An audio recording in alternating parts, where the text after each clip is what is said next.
जागो करो ध्यान।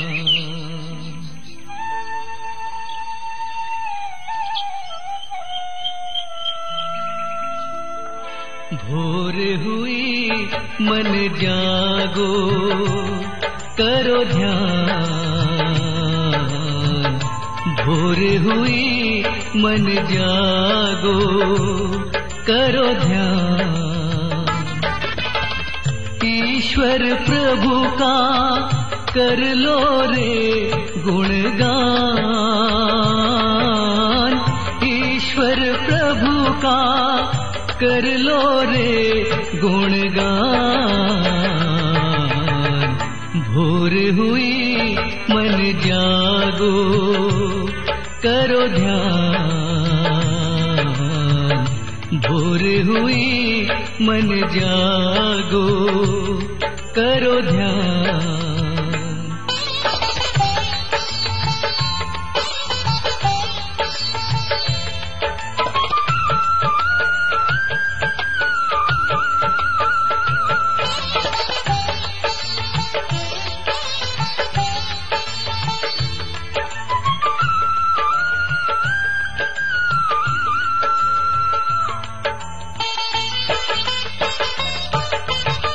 सुनहली रूपहली सूरज की किरणें घर के तेरे द्वार आकर ठहरी। सुनहली रूपहली सूरज की किरणें घर के तेरे द्वार आकर ठहरी। घर के तेरे द्वार आकर ठहरी। भोर हुई मन जागो करो ध्यान। भोर हुई मन जागो करो ध्यान। जी मैं आपका सवाल समझ गया और मैं उसका उत्तर देने की कोशिश करता हूं। जी बिल्कुल। जय मसीह की मित्रों, आप सबों को यीशु मसीह के पवित्र नाम में सलामती, शांति और आशीष मिले। पीस चर्च के आज के इस कार्यक्रम में आप सबों का खैर मकदम स्वागत है। प्रभु के चरणों में हम हैं और प्रभु के चरणों से बेहतर कोई जगह नहीं है। कई लोगों ने मांग की है कि हम और लाइव होकर के आए, आपसे इंटरैक्शन कर सके, बातचीत कर सके। तो ध्यान रखिएगा, अगर प्रभु ने चाहा तो अगले कुछ दिनों में हम जूम पर भी आपसे मुलाकात करेंगे ताकि आपके प्रश्न भी हम ले सके, क्योंकि कई बार संवाद सिर्फ एक तरफ से हो पाता है और बहुत सारी बातें, बहुत सारे सवाल हमारे जहन में हैं जिनका जवाब नहीं मिल पाता है। मेरे मित्र ने प्रश्न पूछा कि ये इस्राएल और ये फलस्तीन का क्या मामला है, क्योंकि अगर आप हमको सोशल मीडिया पर देख रहे हैं तो आप बहुत से चैनल्स पर इस पर डिबेट देख रहे हैं, बहस देख रहे हैं। अलग अलग तरीके से लोग आकर के समझा रहे हैं कि आखिर पूरा मामला क्या है। और मैं आपको बताऊं, एक जन के पास भी, मैं भी देखता हूं, एक जन के पास भी किसी तरह की कोई नॉलेज नहीं है। सब वर्तमान की बात कर रहे हैं, आज ये हुआ, आज वो हुआ। सबको आज ही ज्ञान हो गया कि इस्राएल कौन है और फलस्तीन कौन है। और एक अजीब बात है, सारे चैनल्स ये मान रहे हैं कि ये दोनों देश धार्मिक देश है, धर्म के आधार पर इनका निर्माण हुआ है। बहुत अच्छी बात है। तो फिर बातचीत और ज्ञान भी तो धर्म ही के आधार पर होना चाहिए ना। जिस धर्म पर ये राज्य बने हैं, ये देश बने हैं, तो उस धर्म की तो कोई चर्चा ही नहीं कर रहा, सब राजनीति की चर्चा कर रहे हैं। उन्होंने ये कहा, उन्होंने ये कहा, उन्होंने कहा। नहीं मित्रों, हम जो मसीही और विश्वासी हैं, जिनके पास परमेश्वर का ये अनंत वचन है, हम और आप इस झांसे में नहीं पड़ेंगे कि हमको कोई ये समझा दे कि ये इसराइल 1947 में बना, 48 में बना और फिर 62 में हुआ और 66 में हुआ। और कई चैनल कह रहे हैं कि ये इनका झगड़ा जो है वो 7 साल का झगड़ा है। और क्या बात कर रहे हैं। और वास्तव में ये झगड़ा नहीं, ये तो युद्ध है। और इसकी सारी ज्ञान की बातें सिर्फ और सिर्फ हमारे बाइबल में है। और इसलिए आज अगर आप वास्तव में जानना चाहते हैं तो सारे चैनल बंद करके आज परमेश्वर के कलाम को खोल लीजिए, क्योंकि जो ज्ञान की बातें आपको खुदा के कलाम में मिलेंगी मित्रों, वो और कहीं कोई दे ही नहीं सकता है। बाकी सब मैं अगर कहूं बकवास है, ज्ञान तो सिर्फ हमारे प्रभु के वचन में है। और इसलिए बजाय इधर उधर की बातें सुनने के और बोलने के और ये करने के और ये समझने के, देखिए उसकी वजह क्या है। आप जो आधी अधूरी बात सुन रहे हैं ना, कोई भी आधा अधूरी चीज ठीक नहीं होता है। खाना अगर आधा अधूरा पके, जिसको हम बोलते हैं कच्चा, चावल पका है लेकिन आधा कच्चा है, मित्रों वो बीमारी पैदा करेगा, स्वास्थ्य के लिए वो ठीक नहीं है। तो ज्ञान भी उसी तरीके से, अगर ज्ञान पूरा ज्ञान नहीं है तो फिर वो हमारे लिए नुकसान करेगा। और पूरा ज्ञान सिर्फ परमेश्वर के कलाम में, पवित्र बाइबल में। यीशु मसीह ने मत्ती की इंजील उसके 24वें अध्याय में इतने खुल करके, सारांश ही था बहुत, एक ही चैप्टर में इतनी बातें कह दी जो ये चैनल 24 घंटा चिल्लाते चिल्लाते नहीं कह पा रहे।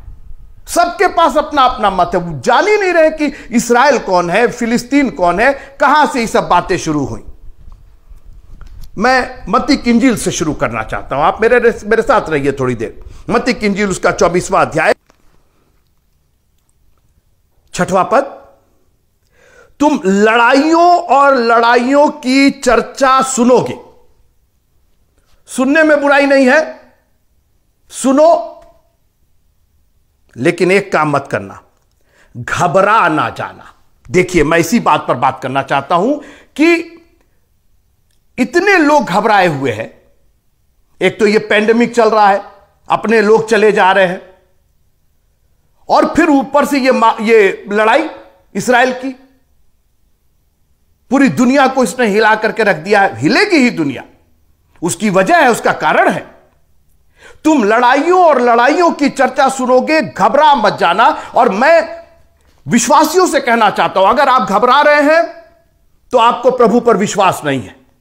अगर आप डर रहे हैं, इनको सुन करके अगलों को भी डरा रहे हैं, अपने परिवार को डरा रहे हैं, खुद डर रहे हैं, तो यह काम मत कीजिए। तब आप प्रभु पर भरोसा नहीं कर रहे। और उसकी वजह है, घबराने की वजह एक और है ना, कि आपको मालूम नहीं है, आप उसमें पारंगत नहीं है। You have not practised it. What practice? The word of God. परमेश्वर के कलाम को आपने प्रैक्टिस में नहीं डाला है। जब एक पहलवान हैवी वेट उठाने जाता है तो वो घबरा नहीं जाता है, होगा 25 किलो है, 30 किलो उठा लेंगे, क्योंकि वो प्रैक्टिस कर चुका है मित्रों। अरे आप वो छोड़ दीजिए, आपने कई बार देखा होगा, आजकल तो फेसबुक पर भी दिखाई देता है, वो सांप पकड़ने वाला है, और वो ऐसे भयानक भयानक सांप, और उसके मुंह पर जरा सी शिकन नहीं, पूरा गांव दहशत में है। आपने देखा होगा, सब लोग दूर खड़े हुए घबराए हुए, अरे बाप रे बाप, काला नाग है और पुराना नाग है और ये जोड़ा नाग का निकला।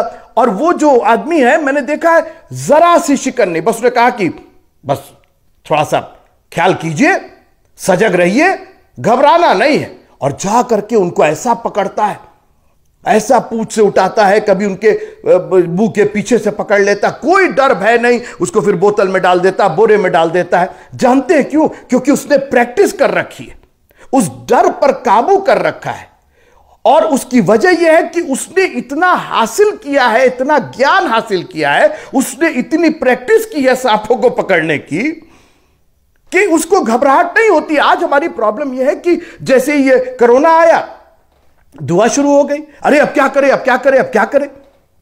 और जब ये लड़ाइयां शुरू हुई, इसमें आदमी घबरा गया है। तो यीशु मसीह ने कहा कि पहला तो एक काम करो, घबराओ नहीं, क्योंकि घबरा जाओगे तो फिर हमारे जो हम उद्धार तुमको देना चाहते, फिर उस उद्धार से वंचित रह जाओगे। और सुनिए आगे क्या लिखा है, परंतु उस समय अंत ना होगा। आज बहुत से लोग कह रहे बस अंत का दिन आ गया। यीशु मसीह ने कहा कि लड़ाइयों और लड़ाइयों की चर्चा सुनोगे, मगर घबराना नहीं, अभी अंत नहीं होगा। प्रॉब्लम यह है कि आपको मालूम नहीं ना कि अंत कब होगा। अंत की क्या भी उन्होंने जिक्र किया है, अंत का भी चिन्ह बताया है। अभी हम आगे आ रहे हैं। परंतु उस समय अंत ना होगा, क्योंकि जात पर जात और राज्य पर राज्य चढ़ाई करेगा। अब देखिए, ये यहूदी जात और फलिस्तीनी जात, ये दोनों जाति है मित्रों। और आपको प्रभु यीशु मसीह का यह कथन अपने साथ रखना है, इसको समझना है, घबराहट अपने आप दूर हो जाएगी। हम इतने अल्प ज्ञानी हैं, इतना कम जान रहे हैं परमेश्वर के वचन को, उसकी वाचाओं को, कि हमें घबराहट हो जाती। कोई भी कुछ बोल देता है तो हम घबरा जाते। मैं वापस अपने विषय पर आना चाहता हूं कि ये इस्राएली और यहूदी, तुम लड़ाइयों और लड़ाइयों की चर्चा सुनोगे। किस लड़ाई की चर्चा यीशु मसीह कर रहे थे?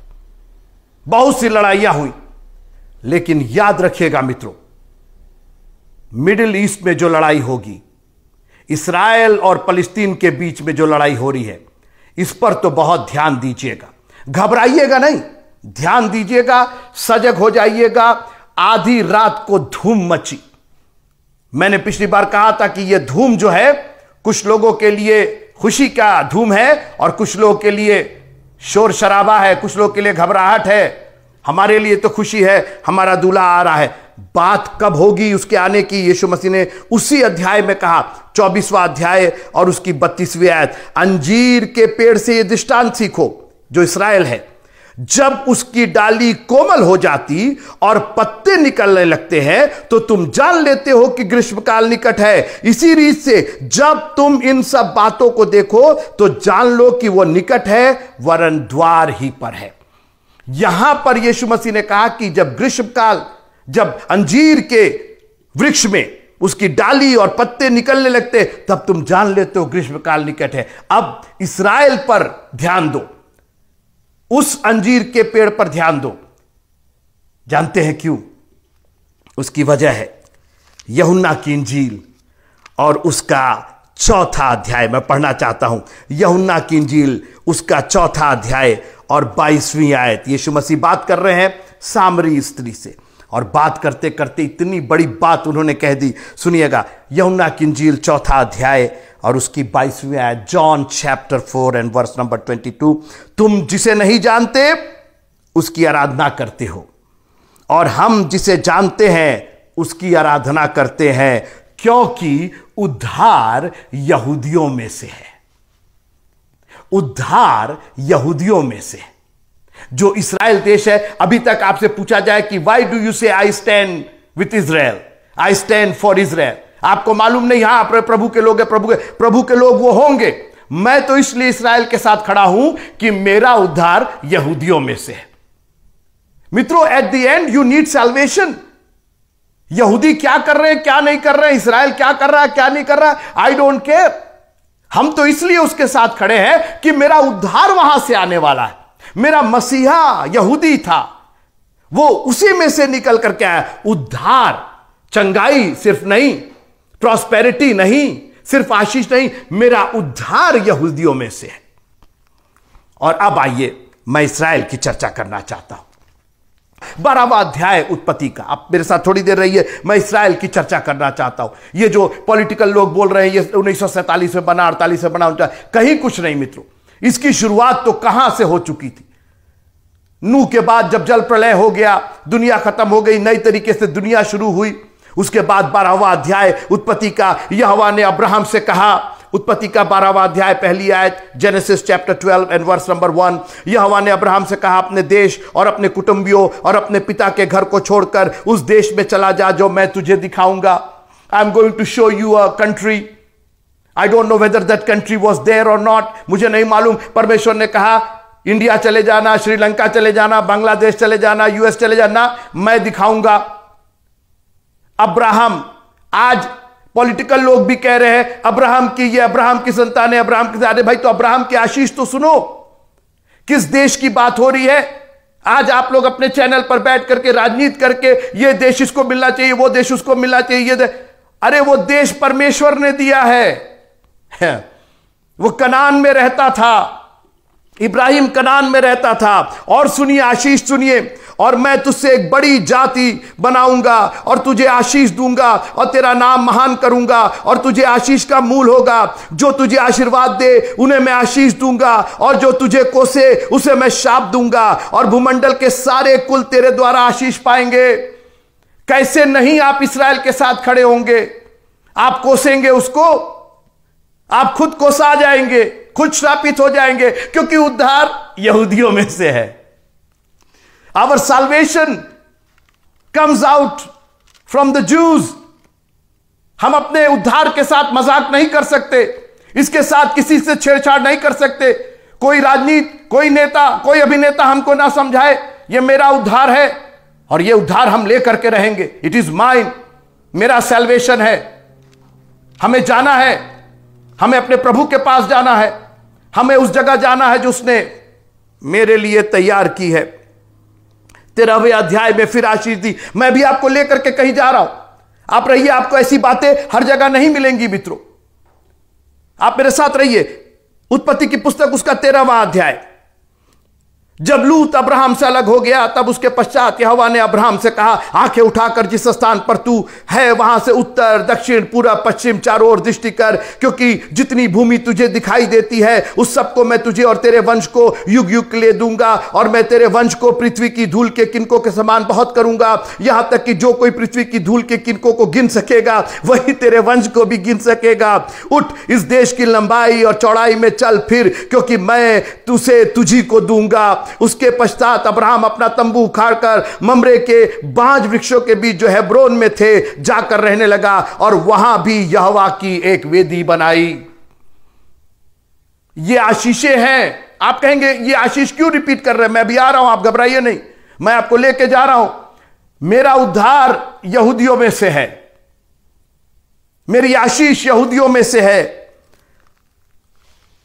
और अभी तक वो कनान में रहता था, अभी तक वो हेब्रोन में रहता था और वो फिर तराई में सदोम लूत जो था वो तराई में रहता था। लेकिन 32वें अध्याय में एक बहुत बड़ा काम हुआ। उत्पत्ति का 32वां अध्याय, 32 चैप्टर ऑफ जेनेसिस। किसी नेता अभिनेता के पास यह ज्ञान नहीं है मित्रों। कोई चैनल उत्पत्ति के 32 अध्याय को तो समझ ही नहीं पाएगा, ना तो वो जानते हैं ना समझते हैं। अब सुनिए, पहले तो आप इस्राएल जानिए, ये इस्राएल है क्या? ये 47 में बना, 48 में बना, कहां की बात कर रहे हैं? 47-48 की बात कर रहे हैं। ये सब राजनीति की बात आप करते रहिए। आप कहते हैं धार्मिक देश है ये, तो जब धार्मिक है तो धर्म से बात कीजिए ना, तो फिर धर्म की पुस्तक से बात कीजिए ना, जो मोस्ट ऑथेंटिक, जो दुनिया में सबसे आधिकारिक। आप इसको झुटला ही नहीं सकते। आज जो हम ये तारीखें बोलते हैं, जो हम BC और AD बोलते हैं, आज जो तारीख आप अपने कैलेंडर में देख रहे हैं, जिससे आप बैंकिंग का काम करते हैं, अपनी नौकरी करते हैं, अपनी चाकरी करते हैं, ये कहां से आया? हमारी बाइबल से आया है ये। इसको आप झुटला ही नहीं सकते हैं। इतनी एक्यूरेसी, इतना हर तरीके से जोड़ घटाना करके बाइबल ने जो डेट समय दिए हैं, जो BC और AD दिया है, सारी दुनिया उसी से चलती है। सारे कंप्यूटर्स, आपके फोन उसी से चल रहे हैं मित्रों। सोचिए आप, खुदा ने कब ये दुनिया में समय बना करके रख दिया, कब आकाश में शक्तियों को पैदा कर दिया, और आज तक वो प्रूव कर रहे हैं कि हमारे खुदावंद ने बनाया। और हमारा खुदावंद माइटी गॉड नहीं है, वो ऑल माइटी गॉड है।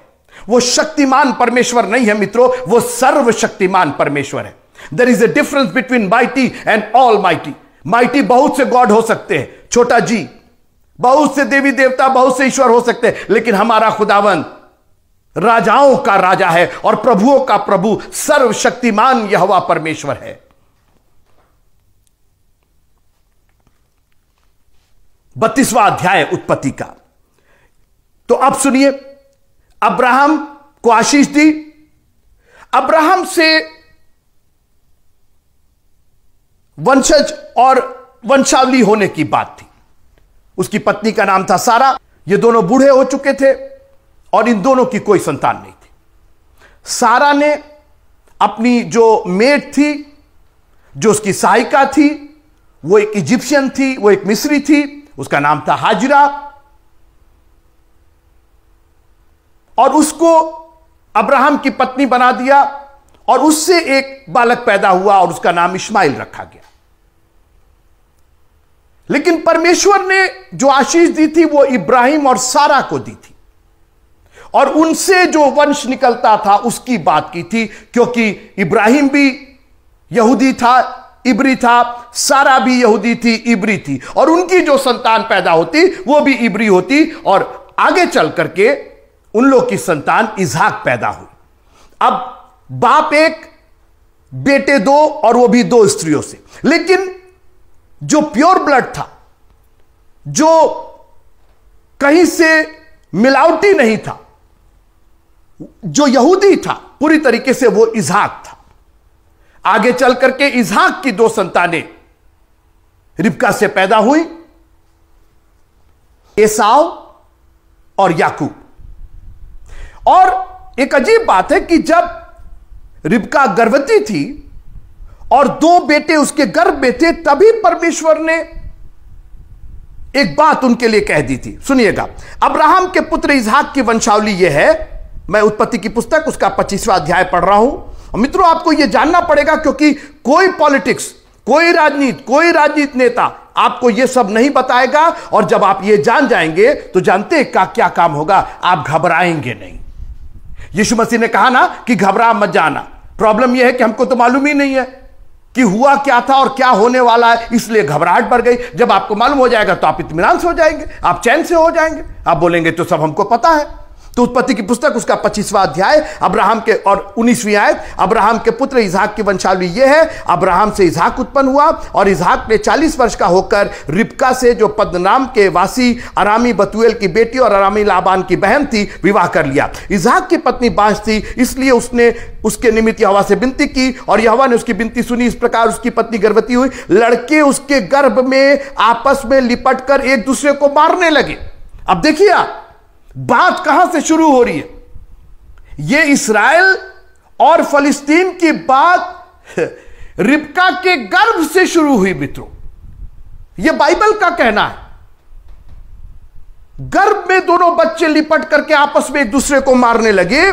तब उसने कहा, मेरी जो ऐसी दशा होगी तो मैं कैसे जीवित रहूंगी। और यह यहोवा की इच्छा पूछने को गई। तब यहोवा ने उससे कहा, तेरे गर्भ में दो जातियां हैं, वो तेरी कोख से निकलते ही दो राज्य के लोग अलग अलग होंगे। इनको पकड़े रहिए, जाति और राज्य। और मत्ती की इंजील और उसके 24वें अध्याय में यीशु मसीह ने जब बात की तो किस चीज का जिक्र किया? मत्ती की इंजील 24वें अध्याय में, क्योंकि बहुत से ऐसे होंगे मेरे नाम से आकर, मत्ती की इंजील 24वां अध्याय और 6वीं आयत, तुम लड़ाइयों की चर्चा सुनोगे तो घबरा न जाना, क्योंकि इनका होना अवश्य, परंतु उस समय अंत होगा, क्योंकि जात पर जात और राज्य पर राज्य चढ़ाई करेगा। और यहां पर उनमें से दो जातियां होंगी और कोख से निकलते दो राज्य के लोग होंगे। आप सुनिए, यहां की बात यीशु मसीह ने कैसे उसको क्लियर किया। यहां पर जात जात, राज्य राज्य, और इसी को यीशु मसीह ने कहा जात पर जात और राज्य पर राज्य चढ़ाई करेगा। दो जातियां, एसाव और याकूब। अब आइए, ये इस्राएल कहां से पड़ा इसका नाम? अब 32वां अध्याय, उत्पत्ति की पुस्तक उसका 32वां अध्याय और उसकी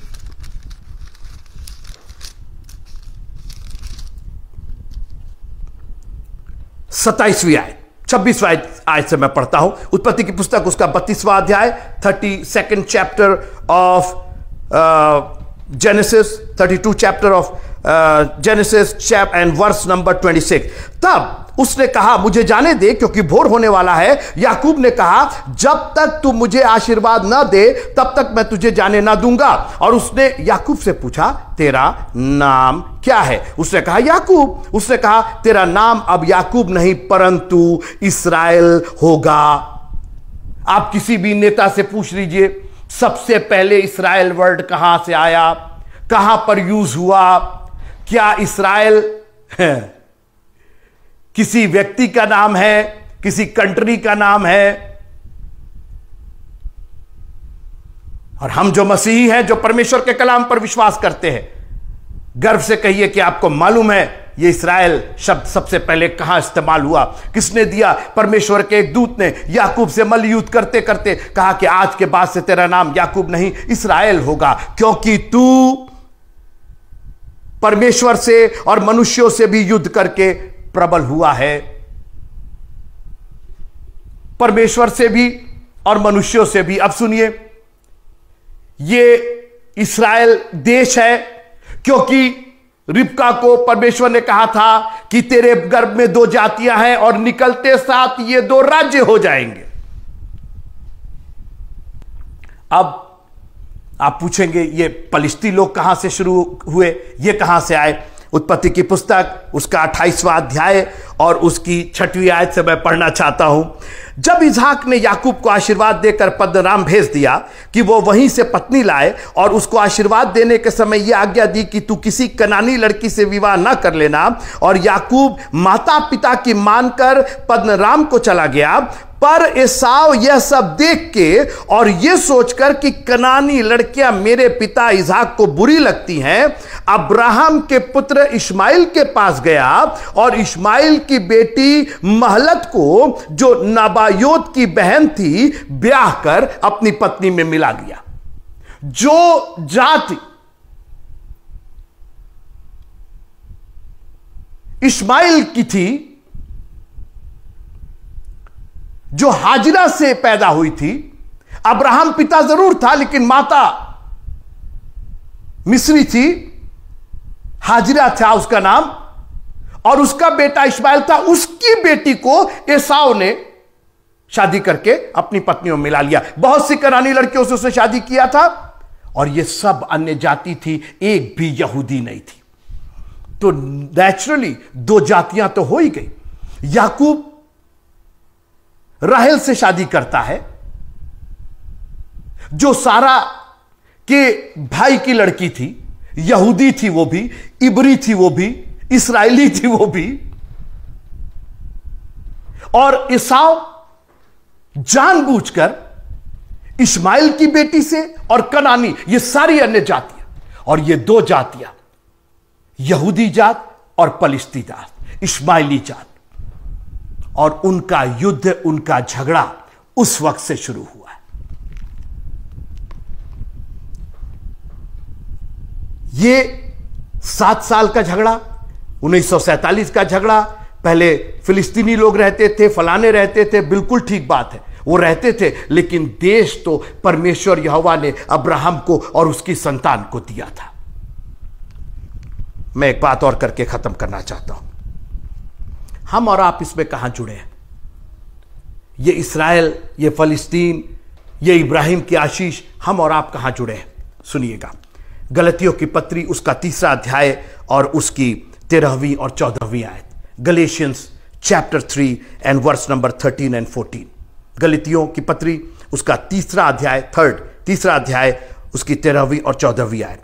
मसीह ने जो हमारे लिए शापित बना, हमें मोल लेकर व्यवस्था के शाप से छुड़ाया, क्योंकि लिखा है जो कोई काट पर लटकाया जाता वो शापित है। यीशु मसीह दुनिया में आए, सलीब पर मारे गए, गाड़े गए, 3रे दिन मुर्दों में से उठे गए। सवाल इस बात का है कि वो क्यों काट पर गए?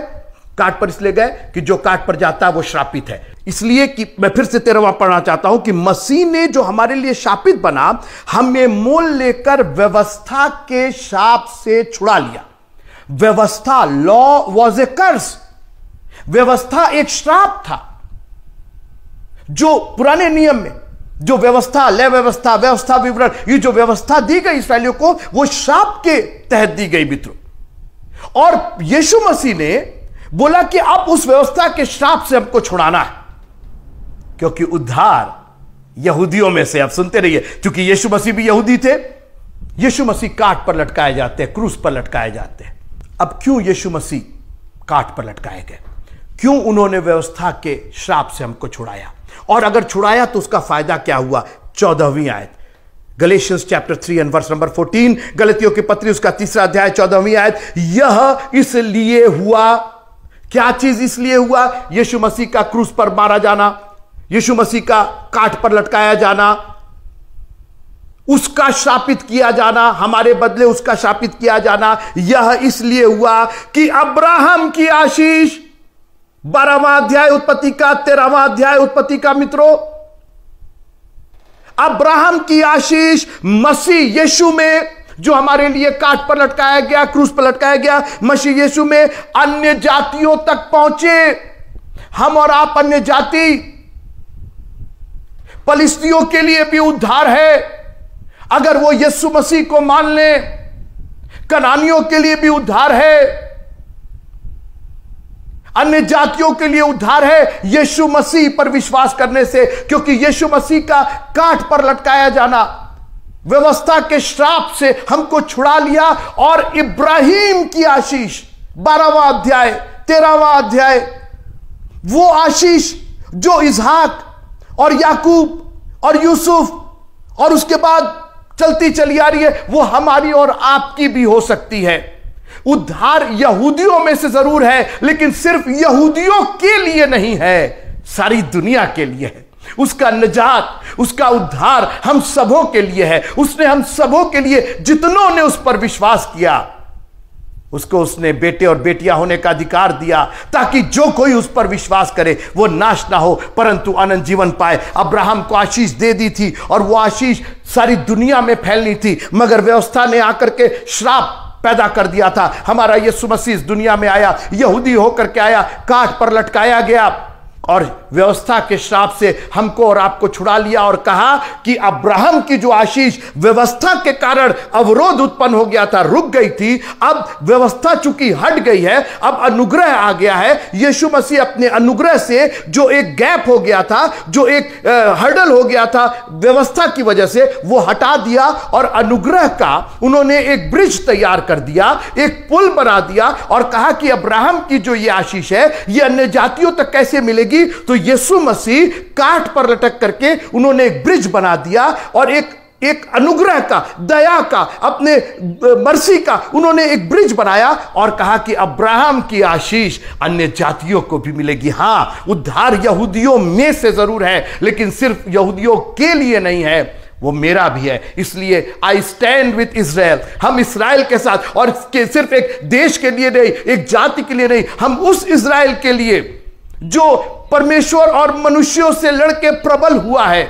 आज हम प्रबल हुए हैं, विश्वास के द्वारा प्रबल हुए हैं और हमने अपना उद्धार प्राप्त कर लिया है। जैसे उस चोर ने उस दुख को सहते हुए क्रूस पर, उसको भी दुख हो रहा था, उसको भी पेन हो रहा था, मगर उसने कहा कि उद्धार हम कहीं नहीं जाने देंगे। हे यीशु नासरी, जब तू अपनी बादशाहत में आना तो मुझे भी याद करना, क्योंकि आपने एक ऐसा नाता जोड़ दिया है, एक ऐसा रिश्ता जोड़ दिया है, एक ऐसा अनुग्रह दे दिया है। अब विश्वास जब हम करते हैं उस अनुग्रह पर, तो अब्राहम की आशीष हमारी आशीष हो जाती है और हमारा उद्धार होता है। अगर आपके पास कोई प्रश्न है तो मेहरबानी से कमेंट में जरूर लिखें। बहुत सारी बातें हैं, जरूरी नहीं कि सब चीज हमको मालूम हो, बहुत सारी बातें हमसे छूट भी गई होंगी, बहुत सारी बातें हमारी अधूरी होंगी, लेकिन अगर आपके पास वो प्रश्न है जो आपको नहीं समझ में आया, मेहरबानी से आप कमेंट में लिखिए। और अगर आप शेयर करना चाहते हैं, आप लाइक करिए या ना करिए, यह परमेश्वर का कलाम है, आपको तो लाइक करना ही पड़ेगा, इसके खिलाफ तो आप जा ही नहीं सकते। तो लाइक तो आपको करना ही पड़ेगा, वो बटन आप नहीं दबाएंगे तो फिर उसका उल्टा जो परिणाम होगा उसके भागी आप होंगे। इसलिए परमेश्वर का कलाम है, ये मेरा कलाम नहीं है, हमने सिर्फ आपके सामने इसको प्रस्तुत किया। अगर आपके पास कोई प्रश्न है जरूर लिखिए, कोई दुआ का विषय है वो भी कमेंट में जरूर लिखिए, हम एक एक कमेंट पढ़ते हैं और उसका जवाब हम देने की कोशिश करेंगे। अगर आप अपना फ़ोन नंबर उस पर डालना चाहते हैं या व्हाट्सएप हमें करना चाहते हैं, हम उसके लिए भी तैयार हैं कि आपके किसी भी सवाल का या कोई अगर आपके पास दुआ का कोई विषय है, हम उसके लिए भी दुआ करने के लिए तैयार है। प्रभु आप सबको बड़ी आशीष दे। हम लोग के लिए भी प्रार्थना करते रहिए कि प्रभु हमें भी आजादी के साथ उसकी सेवा करने का मौका दे, और ये जितना पेंडेमिक है, जितना ये दुनिया में सब चल रहा है, ये सब खत्म हो और बड़े खुल करके जंगल में ही सही, लेकिन हम उसकी उपासना करेंगे। प्रभु आप सबको बहुत बहुत बहुत बहुत जय मसीह। भोर हुई मन जागो, करो ध्यान। भोर हुई मन जागो, करो ध्यान।